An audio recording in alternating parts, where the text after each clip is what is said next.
Quatrième année de l'enseignement primaire, le nouvel espace, unité didactique 1, la civilisation marocaine, lecture, semaine 5.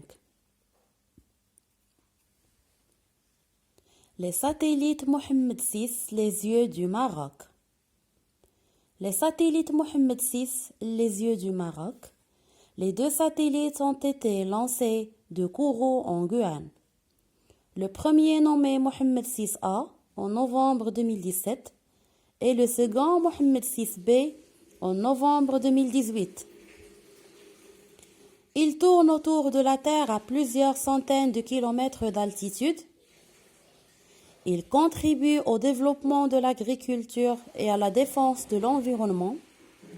Les photos prises de l'espace permettent de réaliser des cartes très précises. Regardez d'abord ici, j'ai ajouté le T, ils ont oublié de la mettre. C'est avoir à la troisième personne du pluriel. Je relis le texte.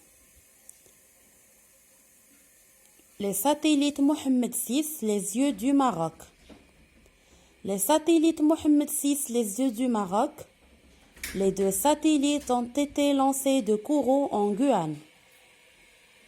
Le premier nommé Mohammed VI-A en novembre 2017 et le second Mohammed VI-B en novembre 2018.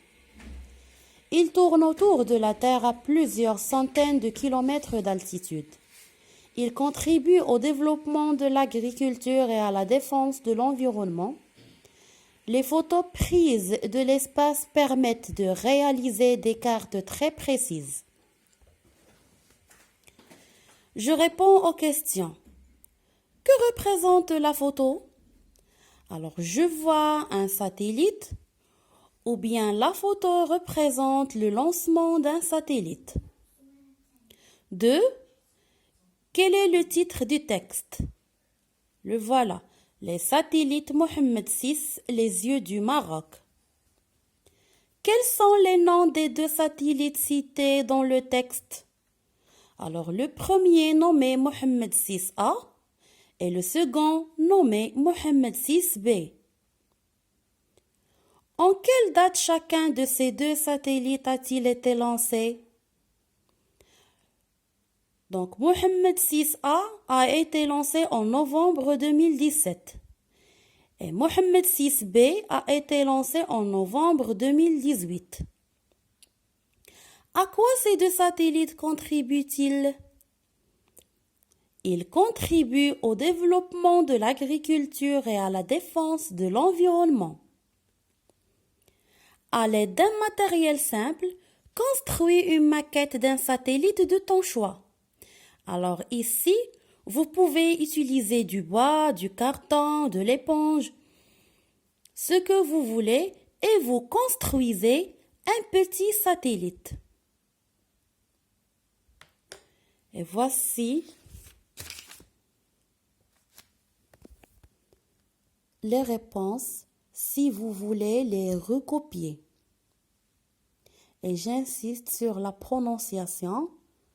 Lisez le texte et relisez le texte et maîtrisez la prononciation. Alors, voilà la réponse de la question 1, la réponse de la question 2, la réponse de la question 3, la réponse de la question 4, la réponse de la question 5 et le matériel que vous pouvez utiliser pour construire un petit satellite pour la question 6. Bonne chance les enfants!